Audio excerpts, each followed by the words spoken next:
é justamente o desempenho de equipes operacionais, o desempenho em equipe. Como é que se dá a comunicação, reuniões, habilidade com crises, condução, liderança, gestão do risco. Tudo isso vai trazer muito ensinamento. É o livro de um jovem que conta a história de um jovem carioca, de uma família grande, que desde cedo tomou para ele algumas missões, que dentro dessas missões ele fez o seu melhor dentro do que tinha disponível para ele, nunca ficou se lamentando. Como que eu posso, ajudar alguém, como que eu posso passar as minhas experiências, porque eu me coloquei no lugar daqueles jovens, né? E pensei, cara, se alguém tivesse lá atrás me falado coisas que poderiam ter mudado minha vida, ou se alguém tivesse me dado algum exemplo. E isso aí é o que traz a confiança, né? O respeito. Não é você querer impor respeito, é você conquistar o respeito. E é uma prática extraordinária, porque você desconecta do mundo. É silencioso, é bonito você estar ali. Eu não vou punir comandos, não. Fui lá, fiz pré-natal. A galera, quando vê a gente assim, não tem ideia do que a gente faz. Fui tirar serviço no Morro dos Araújos, né? Um local que ficava em frente ao batalhão de forças especiais lá no Camboatá. Aí ele, num reflexo assim, tá! Fica ali. Estamos começando mais um episódio do podcast Divisão Militar. Sejam todos bem-vindos. Eu sou o John, Tenente Rocha. E hoje um modelo diferente, né, Auleta? Episódio especial, por essas vocês não esperavam, porque temos aqui a mistura dos convidados que já passaram por essa casa, alguns também vão passar pela primeira vez, e a gente vai ter uma oportunidade diferente, né, John? Onde eles vão poder interagir entre eles, compartilhar as histórias em comum, né, dos momentos de caserna. Tô fazendo um mistério aqui, mas vocês já vão descobrir quem são os dois primeiros que vão iniciar essa nossa conversa. Então, John, é o seguinte, se esse modelo der certo, a gente sabe que a gente arranjou uma encrenca, né? Uma encrenca positiva. Porque outros grupos também vão nos pedir isso. E como eu sei que vai dar certo, então já se prepara, porque a divisão está lançando aí um novo modelo de podcast, com revezamento ao vivo, e é assim que a gente gosta. Então, sejam bem-vindos novamente, Assombroso, Coronel Souza Lima, agora juntos nessa mesa, para que a gente possa ouvir aí as ideias em comum, experiências que vocês, né, tiveram aí lado a lado, ou não necessariamente lado a lado, mas que convergem, né, umas com as outras. E, novamente, um prazer recebê-los aqui nessa mesa que vocês já estiveram anteriormente e que deram aula aqui, deram aula para a nossa audiência. Sejam muito bem-vindos. Quem quer começar? Vamos lá, Assombroso. Agora é canga. Vamos lá, pode começar, Assombroso. Pô, cara, Como é que é? Ele gosta. Pô, esse cara, isso é uma figura, cara. Todo mundo conhece esse gesto dele. E vale tudo, hein? Pode falar o que quiser. Assim, alguma merda vai acontecer. Maneiro. Então, ele chega lá, rapaz, no batalhão, eu já estava lá, já quebrando pedra um tempão. Ele chegou, né, para fazer o curso lá. Primeira história que eu lembro dele, rapaz, caraca, eu falei assim, foi um negócio assim bizarro. Mas eu nunca tinha visto aquilo.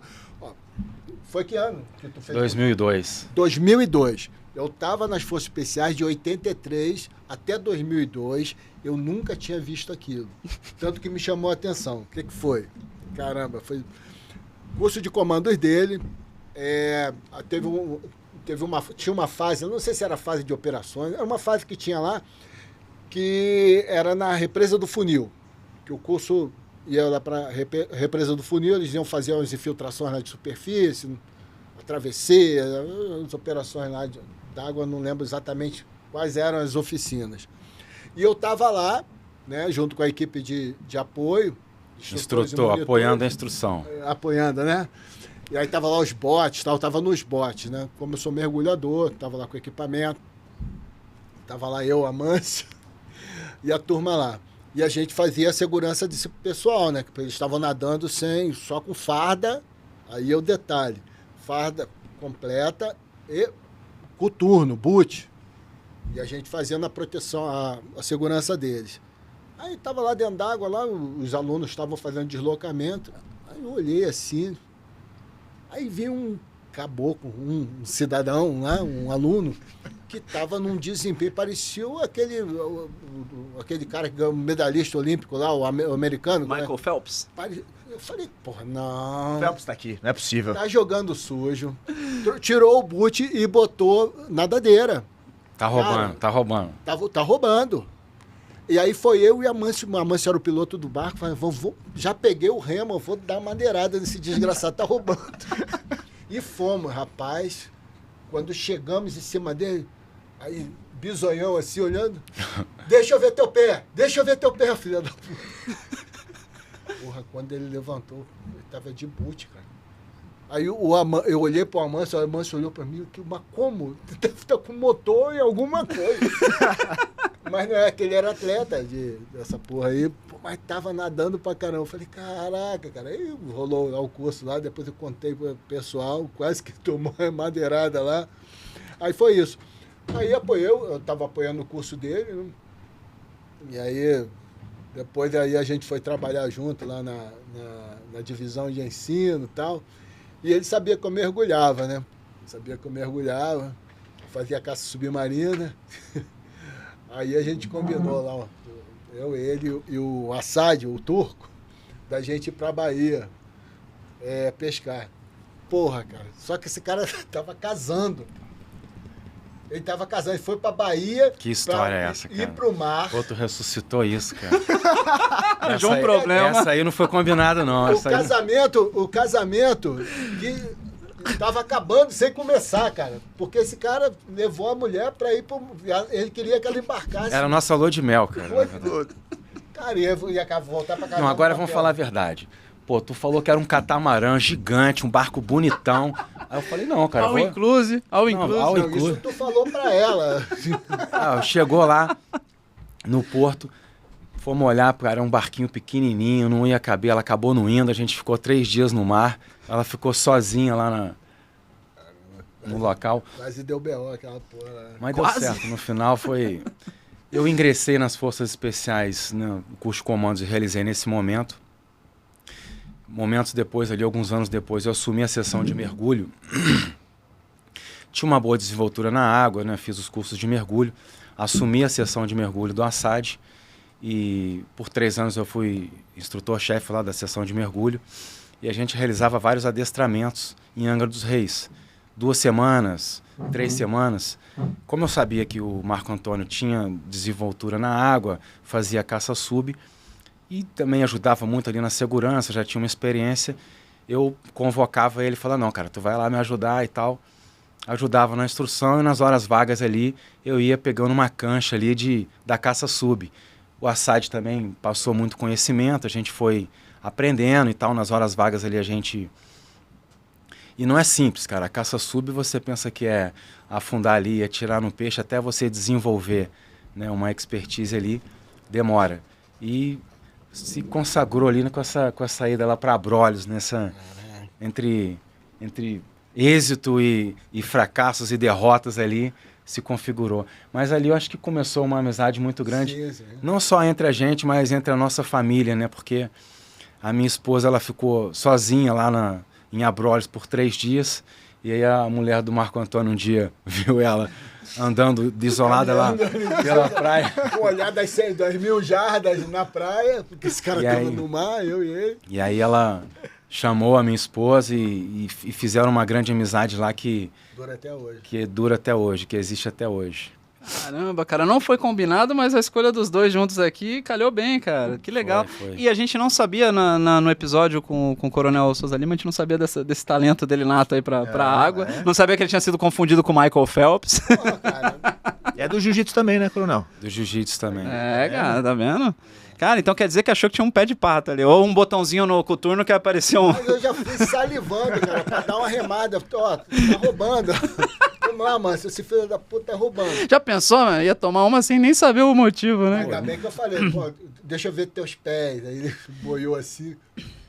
E quando a equipe de instrução vinha pro nosso lado, você já fala, cara, vim me elogiar, não é, né? Provavelmente não. Provavelmente não é. Mas eu acredito que essa desenvoltura na água foi fruto de muito treinamento, né? É aquilo que eu conversei com vocês há pouco. Tomou a decisão de fazer o curso, cara, entra de cabeça. Então, assim, eu treinei muito. Eu sabia que eu ia nadar com peso, né?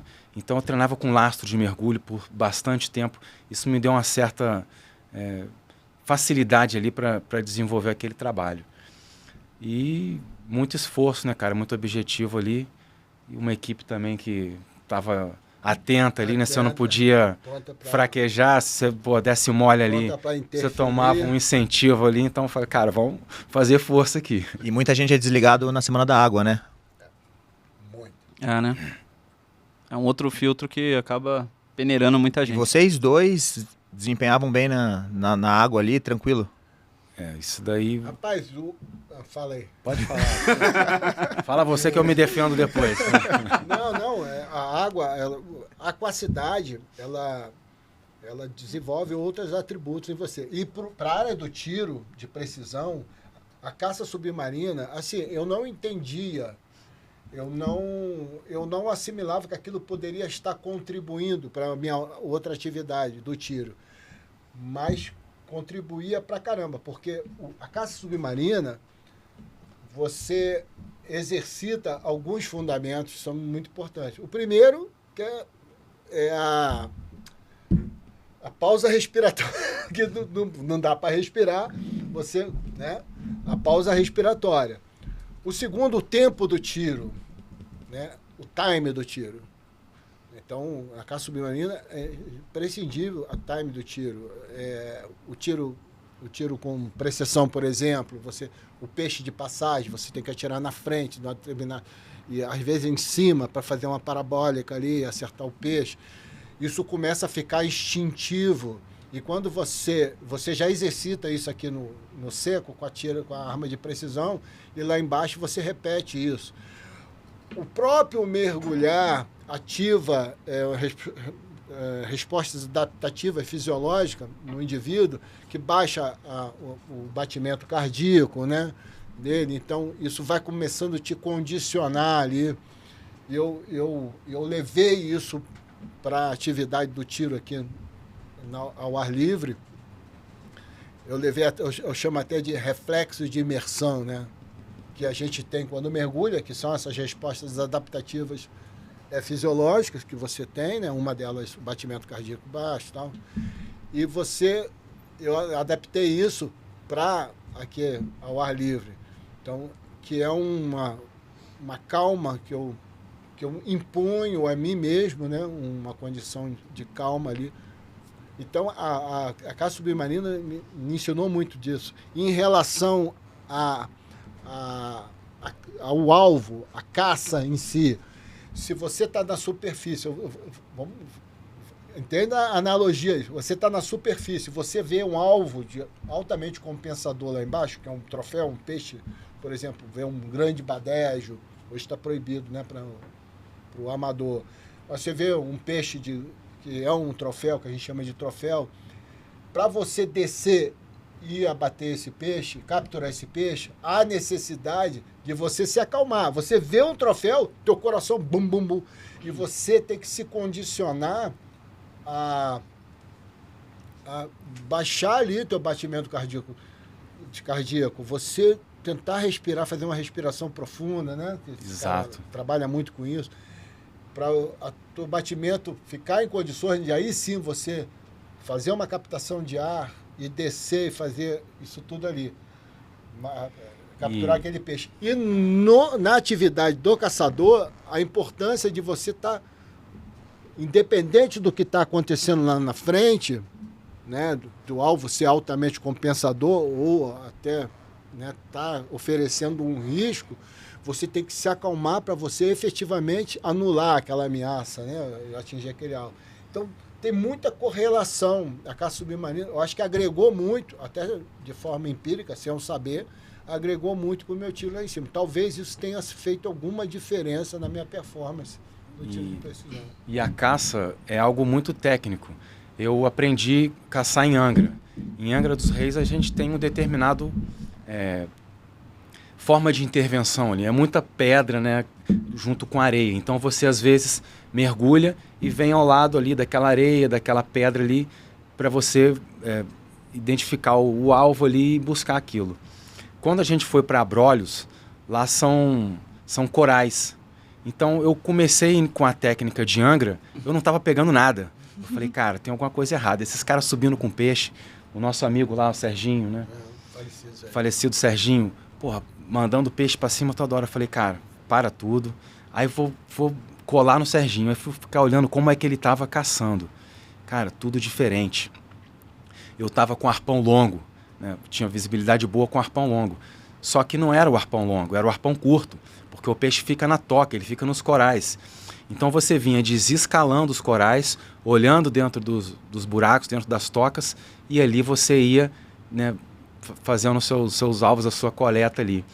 A partir do momento que eu identifiquei essa nova técnica, eu comecei a ter desenvoltura ali naquele novo ambiente. Aí deu certo. Aí deu certo. Aí comemos sashimi no canal de... Sashimi. no canal de Abróio lá. Excelente. Tem uma foto aí legal. Depois eu posso até mandar pra vocês. Se puder, vai ser bom. Da gente lá em... Coloca na... Olha, esse assunto eu sou 100% leigo, cara. E eu achei bem legal a analogia que você fez e a associação que você fez até com a atividade de tiro de precisão. Sim. Eu nunca tinha parado pra pensar nisso. Acho que até o momento que tá embaixo submerso, né? Acho que vem também, talvez conecte um pouco, né, Coronel, com a questão de tentar se concentrar, de esvaziar a mente. Acho que estar lá embaixo, acho que ajuda isso também, né? Melhora essa questão, né? Exatamente isso aí. Cara, que legal. Eu nunca tinha parado pra pensar nisso e também desconheço, sou totalmente leigo nessa questão desse tipo de caça. Se puderem até dar mais um pouco de detalhe até pra audiência, qual que é a arma que usa, como que é isso, quais são as principais diferenças? Eu vou falar um pouquinho da parte orgânica. Tá. A caça sub,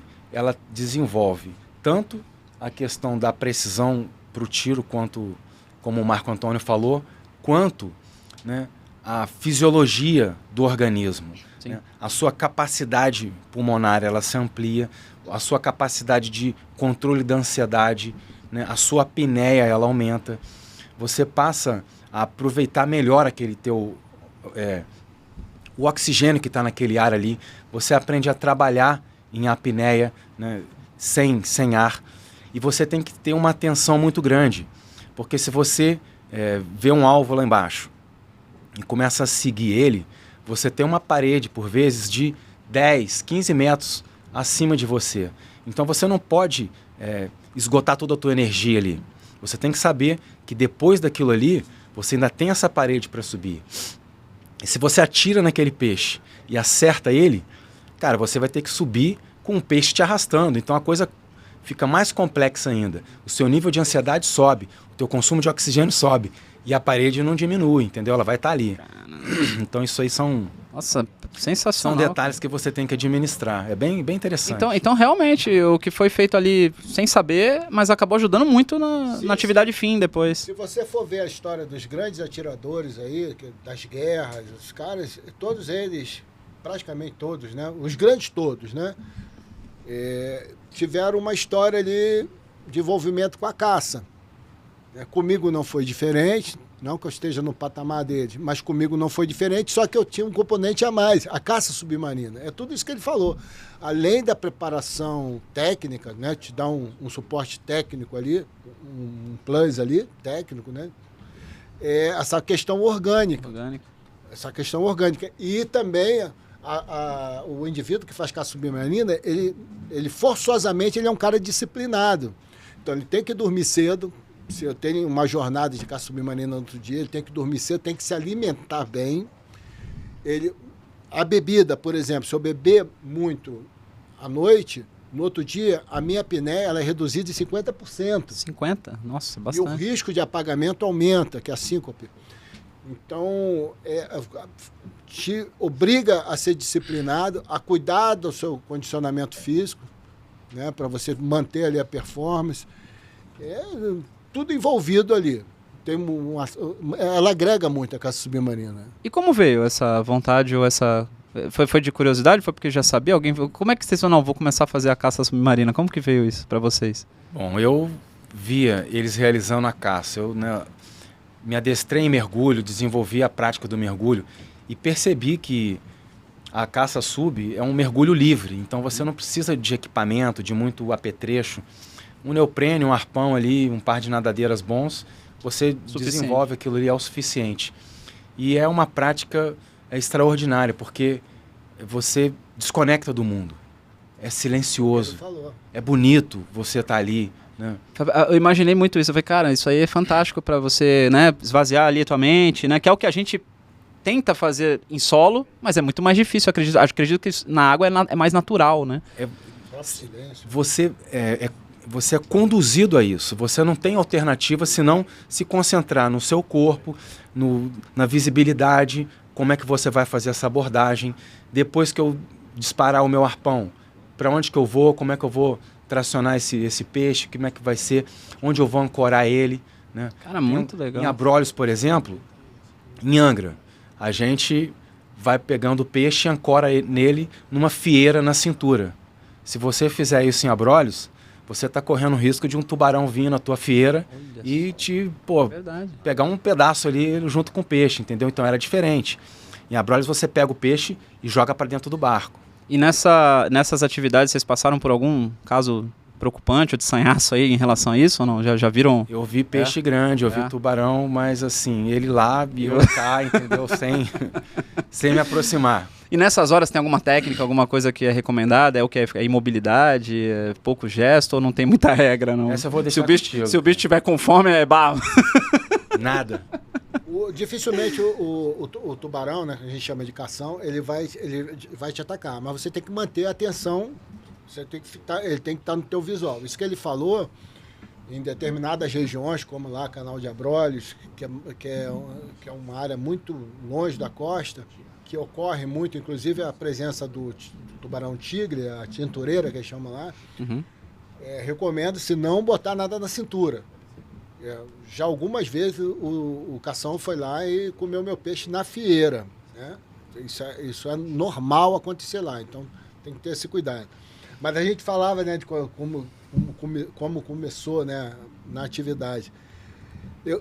Comigo, eu já tinha feito o curso de mergulho, eu acabei o curso de comandos e engrenei ali o curso de mergulho. Em 84 eu fiz o curso de comandos, em seguida teve o curso de mergulho.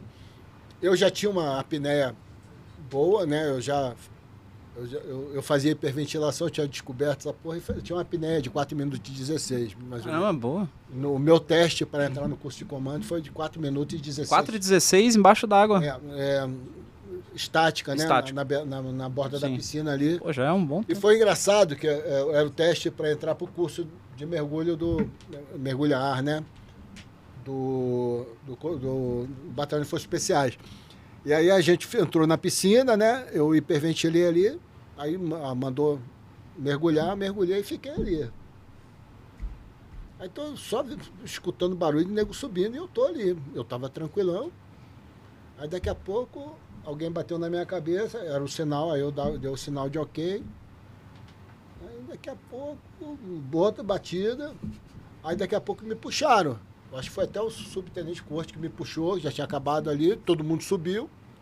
E eu fui o último a subir. Eu falei, caralho, o nego ficou doido ali, né? Aí fiz o curso de mergulho, né? Fui bem colocado no curso de mergulho. E aí, durante o curso de mergulho, eu tinha visto um monte de peixe lá no fundo. Eu falei, porra, cara, vontade de matar esses peixes, mas não podia, né? E aí, o que aconteceu? Como eu tinha feito o curso de mergulho, eu fui para a primeira companhia de Forças Especiais e eu substituí um camarada lá que cuidava da parte subaquática e mergulho, o José, soldado José. Aí eu fui lá e comecei a trabalhar nessa subaquática com um ícone das Forças Especiais, o subtenente Alcântara, o Pirulito, o cara lá veterano medalhado lá na guerra do Araguaia, um cara brabão lá, icônico e tal. E lá, o comandante do batalhão era o Mauro Patrício Barroso, que era conhecido no Rio de Janeiro por ter o recorde de pesca de mero ali na Baía de Guanabara. Esse é na revista Veja. Lá, até hoje ele faz caça submarina. Toda vez que eu vou lá para a Urca, ele está saindo com o barquinho dele lá. Hoje eu acho que só pesca de linha, mas sempre foi ali até hoje ele tem o barquinho dele lá. E ele fazia caça submarina na alta performance, né? Apesar de que fumava. E as armas dele ele guardava lá na subaquática. Aí eu ficava olhando aquela cobra ataque. O pessoal da antiga com essa arma. Eu olhava aquelas armas lá, doido para pegar. Aí tinha uma lá que o subalcântara falou uma vez assim, ó, porra, o Boca é foda, fica botando essas merda aqui. Aquela ali não, tudo bem, é nova, mas essa porcaria aqui, eu vou jogar isso no lixo. Quando ele falou, vou jogar no lixo, eu falei, não, Opa, joga não. voluntário. Joga não, ô Sub. Deixa eu levar. Levar? Não pode levar, não. Eu vou jogar essa porra no lixo. Aí pegou assim, eu falei, não, Sub, eu levo. Vão achar que você tá saindo com fuzil lá na guarda, vai dar merda, não, vou jogar no lixo. Falei, não, eu desmonto, dá pra desmontar? Acho que dá. Aí desmontei e levei. Aí fui lá no centro da cidade e levei pros caras recuperarem ela. A partir dali eu comecei a fazer caça submarina. Olha só, cara. A partir dali, com uma cobra ataque, usei ela durante muitos anos, essa cobra ataque lá. E até um dia que eu tava pescando lá em Jaconé, lá na laje de Jaconé, o mar tava grande, quando eu fui sair, aí tomei um caixote lá, perdi a arma. Perdi a arma lá. Eu não perdi o peixe, mas perdi a arma. Mas eu comecei assim, na caça submarina. Muito interessante, cara. Muito interessante. Isso aí era o quê? 1986, eu acho. Excelente. Ó, eu avisei vocês que estão nos assistindo a gente que esse episódio seria diferente. Então agora, por favor, mostre o novo Rocha que está na mesa aqui, que não é mais o Rocha, olha só. Chegamos com um convidado surpresa. Jairo, seja bem-vindo a esta mesa. Muito bom receber você aqui. Gostei da camisa, inclusive. Conta um pouquinho, Jairo. O Jubileu de Prata foi... E eu quero saber, né? Como é que foi que você entrou nessa onda? Como que você conheceu esses caras aí? Fala um pouquinho pra gente. O Coronel eu tô conhecendo agora. Uma satisfação para conhecer você também.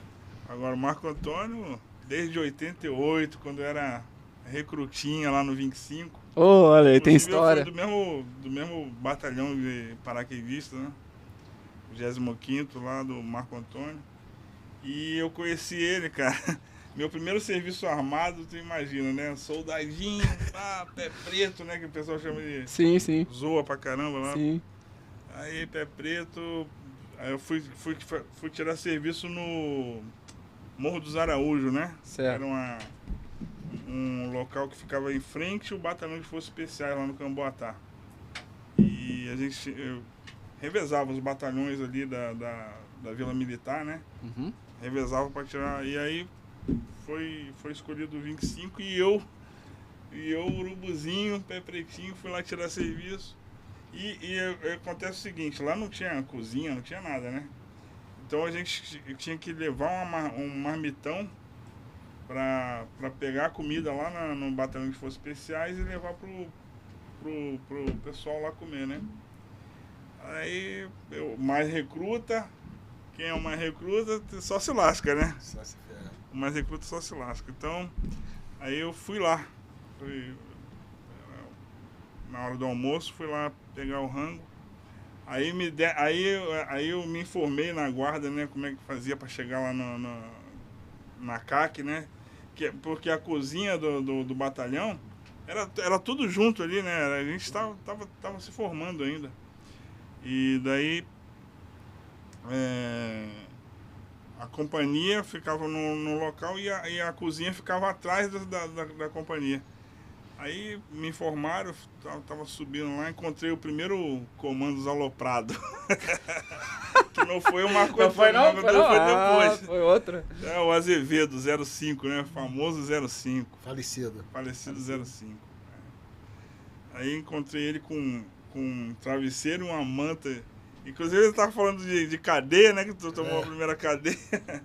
Ficou sabendo foi onde nasceu a canção, né? A gente já tá sabendo dessa história. Então, aí ele com a manta e um travesseiro debaixo do braço. Aí eu perguntei pra ele, né, se eu tava indo na direção certa. Tá me fazendo essa pergunta por quê, urubuzinho? Tá vendo que eu tô indo, já tô puto pra caramba, eu tô indo pra cadeia. Aí foi a primeira estranheza, né? Eu olhei assim, pô, como é que o cara tá indo sozinho pra cadeia? Rapidinho, só um adendo aqui.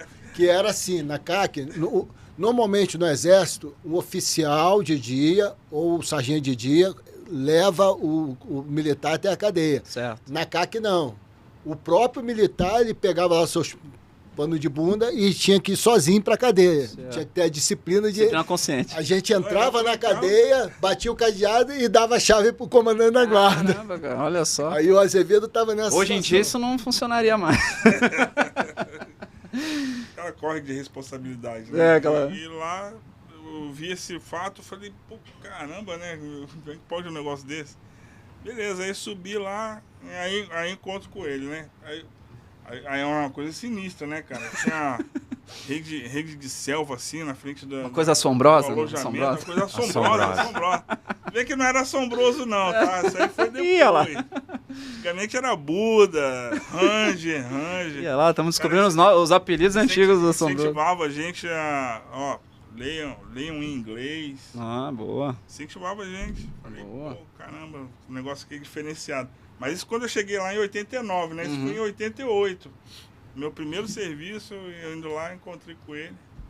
Pode falar, Marco Antônio? Ué, já começou? Comedor de calango. Já deu gostinho pra Senão vai audiência. ficar pior ainda. Ah, pô. Não, agora continua, pô. Aí cheguei lá, eu perguntei pra ele, né? Mas com receio do caramba, né? Não, tô Coisa sinistra, né, cara?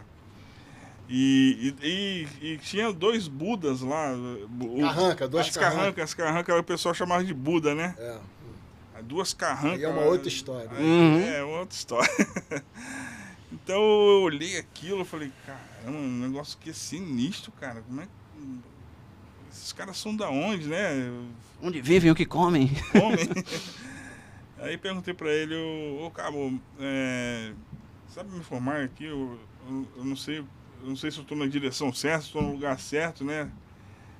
O rancho aqui, onde é que é? Aí ele olhou pra mim assim, e nisso aparece um calanguinho essa lagartinha de parede. Aí ele, num reflexo assim, tá! Fica ali. Meu Deus! Desse jeito. Pô, eu quase querendo vomitar, né, cara? Caramba, Ele contou. Caralho, mandou a lagartixa pra dentro, né? hoje com o rabinho. Achou o lugar onde era ou não? Achei, Ou depois mano. dessa deu uma Pô, desorientada? cara. Eu falei, caramba, como o cara faz um negócio De vez em quando eu fazia isso pra assustar eles. Porque eles iam tirar serviço lá, né, no Morro dos Araújos, e almoçava lá. Porra, aquilo incomodava a gente, aqueles alienígenas entrando lá no nosso reduto lá, mas era ordem, né?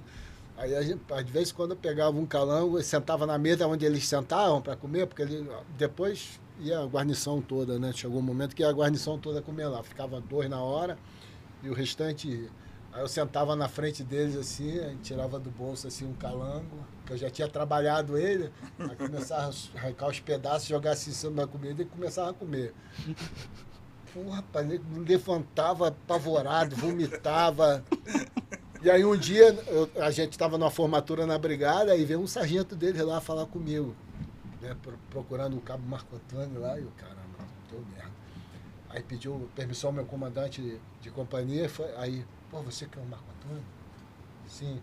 A gente pode conversar? Aí eu, cara lá do 27. Coisa boa não era, né? O primeiro sargento, eu acho que era o brigada lá. Não, olha só, porque tá dando problema lá, o pessoal não tá querendo tirar serviço lá, porque você fica comendo umas coisas lá. Na mesa. Pô, tem soldado que não quer de jeito nenhum, prefere tirar serviço lá na 9ª brigada, não quer ir pra lá de jeito nenhum. Estão reclamando com o comandante de companhia. Aí eu, cara, porra, menos mal, né? Pelo menos não estão querendo me dar uma cadeia por causa daquilo aí, né? E coronel, também entrava nessa onda aí de comer? Não, essa aí eu ainda tava gateando ainda, tava longe dessa aí, rotina. Rapaz, era tudo. O batalhão era muito sinistro. Era sinistro, cara. Era uma coisa tinha umas coisas sinistras lá que a gente fazia questão de cultuar aquilo, Isso é né? uma mística, assim, uma coisa. Eu falei, pô, isso aqui. Será que tem. Ó, ele falou do Buda. Ele falou do Buda, né? O Buda foi o Buda foi instituído por mim lá. O que aconteceu? O comandante de companhia era o, então, capitão Ramos, que foi general Ramos, né, trabalhando no governo do Jair Bolsonaro, o general Ramos. Ele era o comandante de companhia. E ele era um cara muito prático, assim, para resolver as coisas lá na companhia. Ele, a companhia, eu não vou punir comandos, não. tem que ser a justiça dos comandos, você tem que resolver esse negócio no alojamento, não sei o quê. E os comandos, alguns davam alteração, né? De vez em quando tinham indo pra cadeia e tal, mas alterações que ele não gostava. E aí eles reuniu eu, mais uma galera lá que era mais antiga, e reuniu, o Marco Antônio, fulano, não quero mais saber de comando dando alteração, e eu não vou ficar punindo comandos aqui, que é uma vergonha, não sei o quê. Vocês resolvem esse negócio no alojamento de vocês lá. Comissão disciplinar. O pessoal deu alteração aí, principalmente esse pessoal mais novinho aí, vocês corrige lá no alojamento. Ele não falou para bater, né? Porra nenhuma, não. Aí o que a gente vai fazer? Aí tinha a questão das carrancas, né? Aí já sei, cara. Aí tinha uma poltrona velha lá, toda marafenta. O alojamento nosso era bem escuro. Aí, botamos essas 2 carrancas assim, ó, a cadeira ali. Aí, como é que era feito? Eu sentava ali, meio que incorporado. Eu lembrava só de Apocalipse Now, aquelas figuras escrotas, né, do filme Apocalipse. Geralmente à noite, com a vela acesa, acendiam umas velas, vela acesa, tudo escuro, coisa sinistra. E aí, o cara que cometeu o crime era trazido para uma guarda de honra para ser julgado ali. Aí ele tinha direito à ampla defesa, ele tentava se defender. O comando foi visto dormindo na hora ou desatento. Isso era uma vergonha para os comandos, né? Aí o que você tem Aí eu falava, né? O que você tem a declarar? Eu lá babando, eu incorporado. Incorporado. Aí ele dava uma justificativa, quando via com justificativazinha, aí eu decretava lá, negativo. Não justifica. Aos trabalhos. Então, aos moldes. Aí eu sentenciava, eu dava a sentença, aí o nego aplicava ali na hora, fancãozão.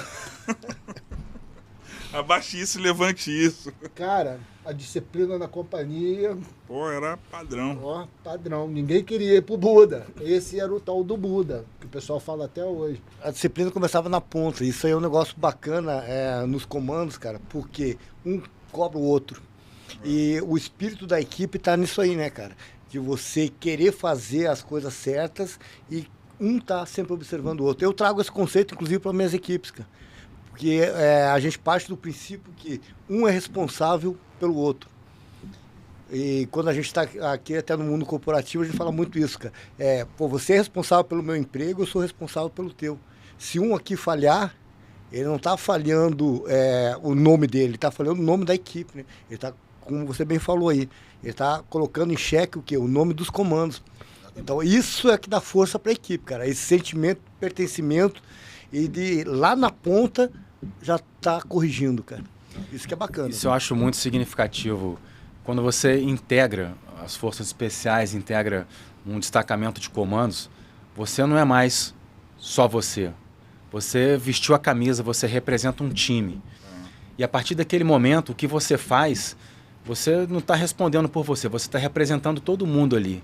Então, tanto o teu sucesso quanto o teu fracasso é compartilhado com todo mundo. E o fato de você estar com pessoas que você trabalha junto, tem vínculo, tem coesão, isso faz com que você fique estimulado, né, a acertar, a fazer melhor, a aprimorar a sua qualidade, né, a sua desenvoltura no trabalho, por estar integrando ali aquela equipe. E também eu acho que é um dos fatores, por exemplo, quando a gente inicia o curso comando, a gente perde o nome, né? Nós ganhamos um número. E a partir dali, tudo que a gente fala que é comandos, é equipe. Você é um integrante daquela equipe. O resultado daquilo ali é os comandos. Pô. Não é o João, não é o Lorival, não é o Assombroso, é os comandos. Então, cara, essa é uma grande coisa. E vocês estavam falando, cara, da parte ali de ser sinistro. Quando eu cheguei no Batalhão de Forças Especiais, cara, eu cheguei no entardecer, né? Aí entrei naquela alameda com aquelas mangueiras, com aquelas ervas daninhas caindo, aquilo era muito sinistro, cara. E tem uma parte muito especial, cara, até eu falo no meu livro ali. A primeira vez que eu fui na CAC, eu tô subindo ali aquela ladeira, né? E aí eu encontro 2 pessoas descendo, uma era o nosso amigo Assombroso e outro, o Marco Patolino. E, cara, vocês estavam descendo, né, com um fuzil de sniper, estavam indo, inclusive, pra PCL. Quando eu olhei esses caras, bicho, eu olhei assim de, caraca, cara, os caras são muito sinistros. Eu falei, porra, eu quero ser igual a esses caras. Foi um negócio que me motivou muito aquilo lá. Eu sempre falo isso aí pro Marco Antônio, uma referência que eu tive. E, assim, cara, era um mundo totalmente diferente. Eu vim da cavalaria, o negócio todo ali. Quando eu cheguei lá, ali realmente... Padrões, né? Mas não é que não se siga padrão. Se segue um padrão, mas se segue um padrão onde a liderança, a confiança, elas estão acima. A liderança ali, ela não é imposta, ela é conquistada, né, cara? O comandos, ele vai te respeitar. Eu achei uma coisa interessante também, os oficiais, sargentos, todos integrados. Não tem essa... Uma vez Outro detalhe que eu acho muito interessante nas forças especiais é que mesmo existindo uma cadeia hierárquica, piramidal, existe uma integração muito grande, um respeito muito grande de uns com os outros, pela experiência, pelo fato de você... Passar coisas juntas, né? Ombrear ombrear situações ali, né, lado a lado, né? Você não tá... Você tem ali um respeito, né, na cadeia hierárquica, ela acontece. Mas a amizade, o vínculo, né, o respeito mútuo pela experiência, pela integração da equipe é muito grande. E não, tá aqui na mesa, pô. Aqui tá um exemplo disso. Então, aqui nós temos militares soldado, que fizeram... sargento... QO, tenente QO e o coronel. E, assim, o respeito, a confiança, a admiração aqui, ela é mútua, ela é recíproca entre todos, cara. Então, todos nós sabemos por tudo que passamos, né? Exatamente. E isso aí é um negócio bacana também, no curso de comandos ele traz isso. Porque o curso de comandos não é só você se testando, é a equipe te observando. Porque a equipe, ela vai te conhecer. Ninguém é super-homem, cara. Nós temos pontos de fraqueza, mas isso é importante. Porque lá na frente, quando eu estava operando lá com o Lorival, estava operando com o Assombroso, eles sabiam onde é que eu era fraco. E eles me ajudavam nisso. Então, esse entendimento é importante. Eles sabiam também onde eu era forte. Quando o coronel estava lá comandando, pô, aqui eu posso colocar o João, porque aqui eu sei que ele está legal. Então, isso é bacana, cara, de ter uma equipe. Isso é uma equipe de alta performance, né, cara? Sim. E quando a gente falava ali do comprometimento com o grupo, né? Agora a gente falava sobre isso. Em última análise, quem lucra com isso é a nação. Se perguntar, você vai responder automaticamente, né? Se perguntar assim, né, você daria a sua vida pela pátria, o soldado? Ele vai falar que sim. Só que na missão, primeiro você se compromete com o grupo. O meu medo de errar na missão não é decepcionar o meu país, é decepcionar quem está do meu lado ali. A minha maior preocupação era decepcionar quem estava comigo. Quando você tem um comprometimento, eu penso assim, Sim. Você tem um comprometimento primeiramente com o seu grupo, logicamente você está se comprometendo com a sua nação. Mas ninguém morre pela pátria. Você morre pelo seu grupo e a pátria lucra. A verdade é essa. Morrer pela pátria, por que o soldado não pode pensar assim? Quem é a pátria, por exemplo, numa situação, de repente a pátria não está merecendo aquilo, mas o grupo, sim. Então, quando você se compromete com o seu grupo, você está se comprometendo pela pátria, em última análise. E aí, pátria é o quê? Família, né? E a sociedade. Mas fazendo isso pro Nós lutamos pela nossa primeiro você família. pensa no no mundo grupo. corporativo, seria um análogo a uma empresa. Exato. Né? Se eu me comprometo com o meu parceiro ali de trabalho e tal. Pô, Quem lucra é a empresa. Quem lucra é a empresa e a gente salva o nosso ganha-pão, né? Exatamente. Pô, isso é muito bacana, cara.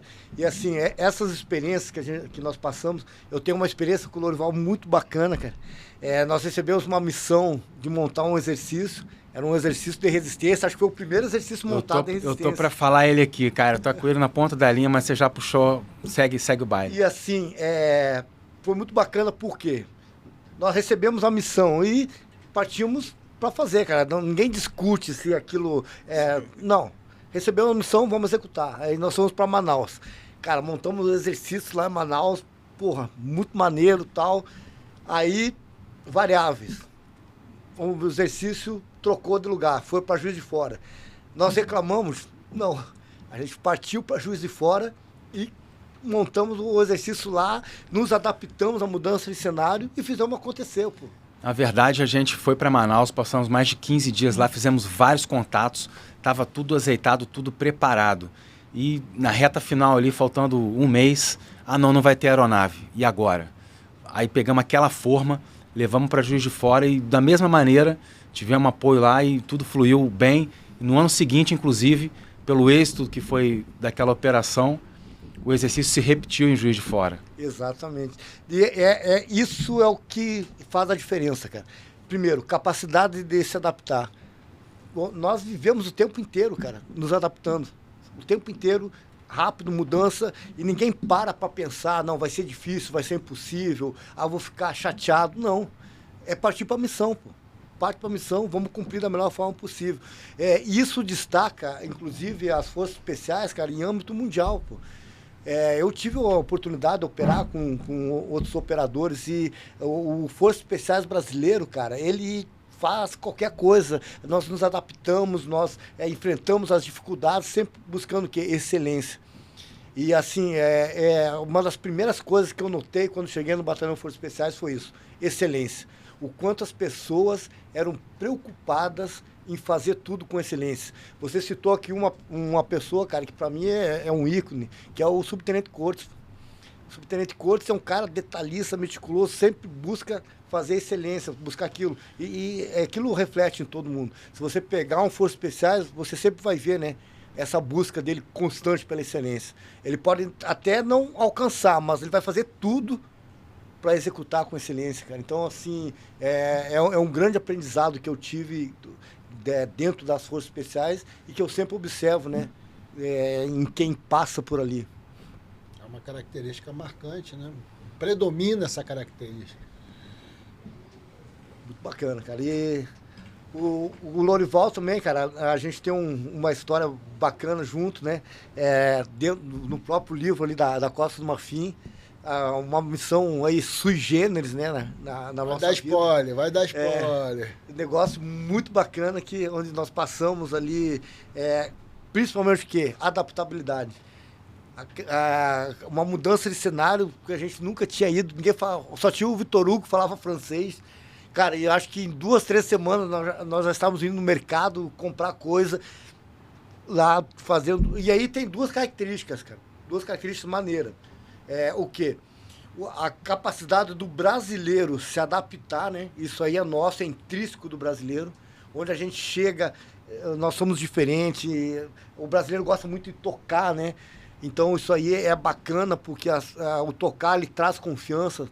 E eu passei diversas situações na África, não só nesse momento, né, da Costa do Marfim, mas em outras que eu tive lá, que o que salvou a minha vida foi justamente as minhas atitudes junto.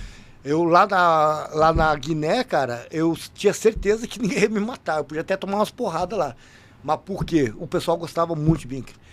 Várias vezes tava o problema lá gigante, todo mundo saiu, ficava só o John. Na época eu fumava, pegava um Camel, acendia, abria a porta e saía no meio lá. Todo mundo...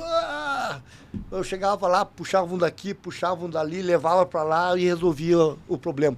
Mas isso por quê, cara? Primeiro de tudo, empatia, né? É uma das primeiras coisas que a gente aprende como Forças Especiais. Isso aí eu acho que é um ensinamento bacana. É você conhecer as pessoas, você conhecer a cultura do local e não querer mudar. Você não está ali para mudar, você está ali para absorver aquela cultura, para entender, para respeitar. Não foi só lá na África. Uma vez nós estávamos numa operação e nós chegamos numa aldeia indígena. E aí chegamos lá, aquele jeito de Forças Especiais e tal. Tinha até uma uma senhora que estava grávida, eu sou saúde, né, especialista em saúde, fui lá, fiz pré-natal. A galera, quando vê a gente assim, não tem ideia do que a gente faz, cara. Fui lá, dei todo o assessoramento que tinha. Do parto, né? Exato. Não, eu fiz 2 partos, cara. Eu tenho na marca da Colônia 2 partos. E aí, cara, o que acontece? O cara nos chamou para um café. Da hora, cara. Todo mundo foi para lá, tomamos um café. Aí depois do cacique chegou, cara, o que vocês precisarem, vocês podem contar conosco. Porque quando as pessoas chegam aqui, nós chamamos pro café, eles fazem cara feia, ou sentam aqui e não comem nada. Fica com nojinho. Ficam com nojinho, sei lá. Cara, a gente devorou o negócio todo que tinha lá, rabo de jacaré, pedaço de tartaruga. O que tinha foi pro saco, mano. E é isso, cara. E na África eu usava esse mesmo conceito, cara. Eu tenho algumas fotos minhas lá, no meio da aldeia, dancei, fui no batismo, fui onde tinha lá a cultura, respeitava, sacrifício. Tem que fazer, vamos lá, vamos fazer, estamos juntos, é isso que tem que ser. E isso aí é o que traz a confiança, né? O respeito. Não é você querer impor respeito. É você conquistar o respeito, né? Entendendo as pessoas, entendendo o ambiente que você está trabalhando. Esse é um diferencial das Forças Especiais.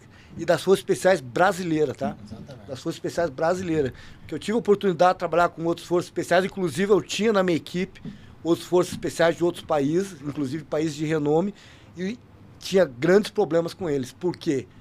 Não entendi. Qual que é o problema dos Estados Unidos, por exemplo? Não se mistura, não está ali junto. E um grande ícone desse aí, o nosso amigo Visago gosta muito, né? Laurence das Arábias. Laurence das Arábias foi o cara que integrou, né? Ali no Oriente Médio, todas as tribos. Mas por quê? Ele andava vestido igual eles, absorveu a cultura deles e conseguiu liderar. Então eu acho que a liderança está muito nisso, cara. Excelente. Para mim e para toda a divisão, para o Auleta, é uma grande honra estar aqui com vocês.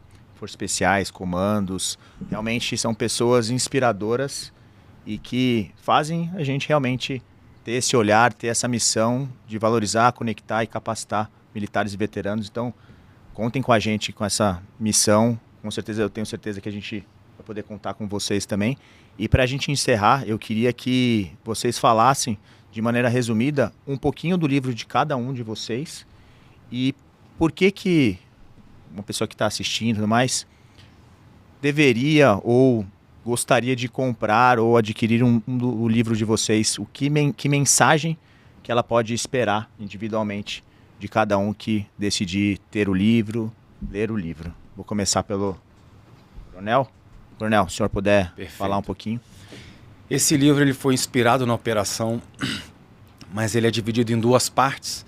Uma primeira parte relata efetivamente o que aconteceu lá e uma segunda parte voltada para equipes operacionais de alto risco.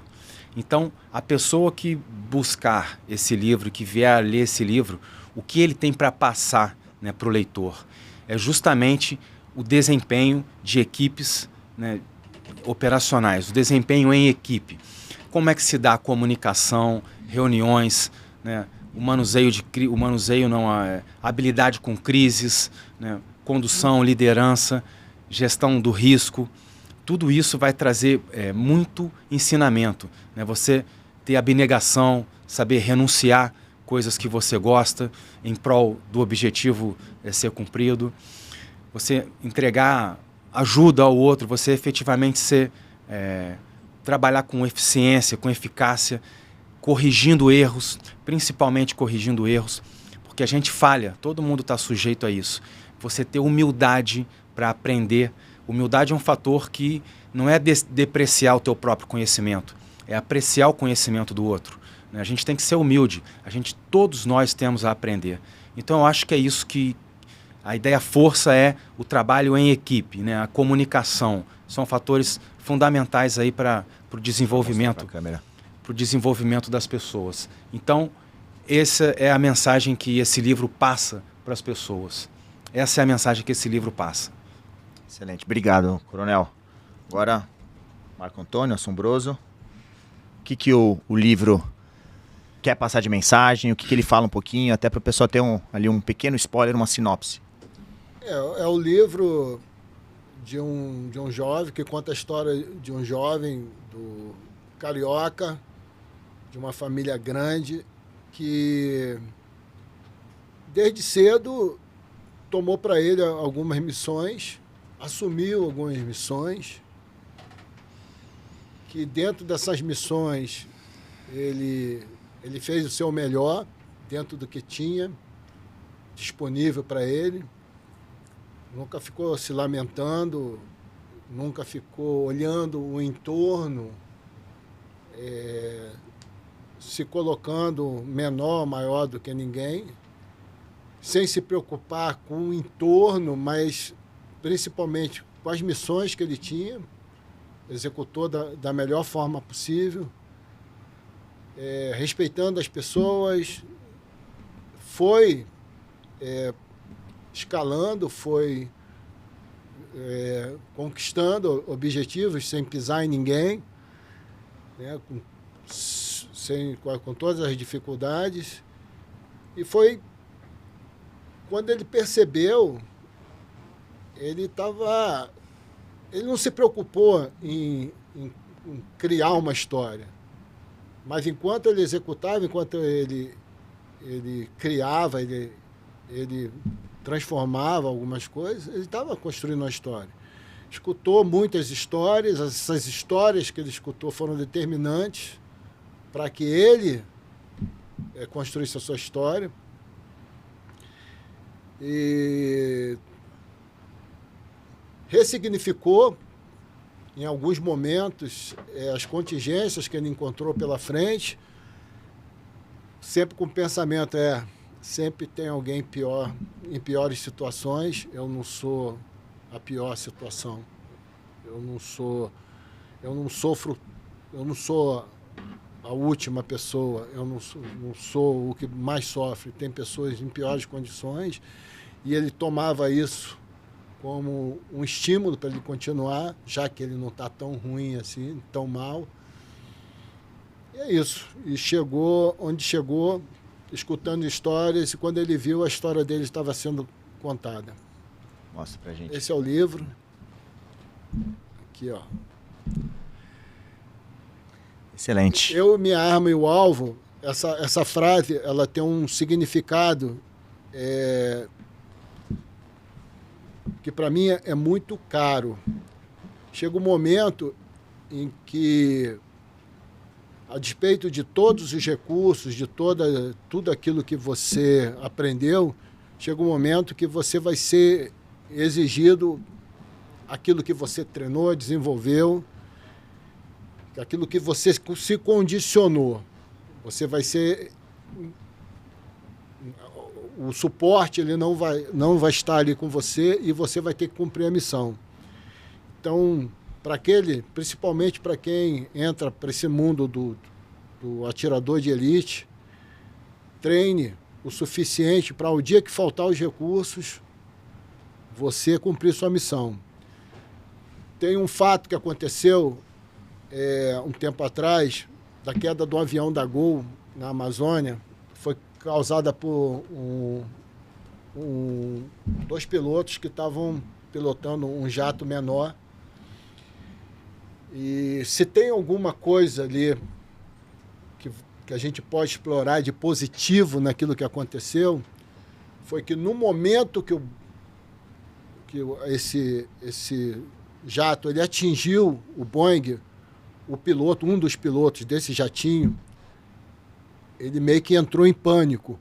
O que está acontecendo? E o mais experiente falou para ele: apenas pilote. É aquilo. É hora de ser piloto. Não se preocupe com nada que está acontecendo. É pilotar agora o avião. Então, vai chegar um momento que pode ser que só esteja você ali, não tem os recursos necessários e você vai ter que cumprir a missão. Né? Foi o Ayrton Senna quando faltou as marchas na McLaren dele, né?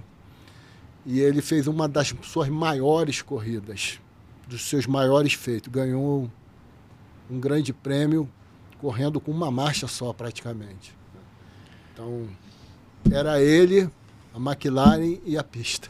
Muito bom! É o que eu costumo dizer, vocês contam as histórias reais de vocês E isso serve para qualquer pessoa. Não precisa ser um atirador igual foi o Assombroso, não precisa ser um psicólogo militar igual o Coronel Souza Lima, não precisa ser esse cara que não tem nem o que descrever de tanta coisa que ele é. Além de ser uma pessoa maravilhosa, um cara humano, um gestor excelente, porque eu tive também o prazer de ver o lado dele na parte corporativa. E, ó, estamos ficando bom igual vocês. Vocês viram que eu abduzi o Rocha aqui e apareci aqui igual os comandos fazem. Pessoal, eu vim aqui para, mais uma vez, externar a nossa satisfação. Esse é um episódio especial, nunca fizemos nesse formato. Vocês nos ajudaram a colocar em prática, né? Espero que vocês tenham gostado também dessa experiência, porque para nós foi uma honra receber vocês isoladamente, agora em grupo, inclusive o Jairo também. Obrigado. Inclusive, Jairo, já se prepara, tá? Porque você vai ter o teu também. Então, já fica em condições, tá bom? E eu quero também, né, aproveitar a oportunidade para que você possa falar para a nossa audiência, né, o que espera da leitura de Força e Resiliência. Porque eu sou suspeito para falar, eu já tenho o meu, já comecei a... né? Mas eu gostaria que você pudesse resumir sem dar muito spoiler, né, Assombroso? Também, pô, não dá para ficar dando muito spoiler, porque aí a pessoa tem que ir lá e vai estragar a surpresa pro futuro leitor. Mas se você pudesse dizer para a audiência, né, o que espera, né, sobre essa leitura dessa obra, o que você diria? Então, Força e Resiliência foi um livro que nasceu lá em 2019, depois que eu tive uma experiência como comandante de um tiro de guerra. Eu pensei, cara, como que eu posso, né, ajudar alguém, como que eu posso passar as minhas experiências, porque eu me coloquei no lugar daqueles jovens, né, e pensei, cara, se alguém tivesse lá atrás me falado coisas que poderiam ter mudado minha vida, ou seja, alguém tivesse me dado algum exemplo. Então, eu fiz uma autorreflexão, cara, o que eu tenho na minha vida, né, que eu possa compartilhar com as pessoas. Então, Força e Resiliência, ele é a minha história, tá? Aqui eu não vou falar da história das Forças Especiais, eu não vou falar de operações, eu vou falar do que eu aprendi, né, desde o início da minha vida até essa conquista que foi o curso de Forças Especiais, que foi algo que eu coloquei, né, como objetivo na minha vida de atingir. E eu quero que as pessoas, né, elas leiam o livro e elas se identifiquem aqui, nesse livro. Porque, como a gente muito bem falou aqui, não necessariamente você precisa fazer um curso de Forças Especiais ou um curso de comandos para pensar como Forças Especiais. O Assombroso falou um negócio muito bacana, cara, assim, tem pessoas que passaram por dificuldades muito maiores, cara. Tem pessoas que superaram doenças, superaram outras situações críticas e venceram.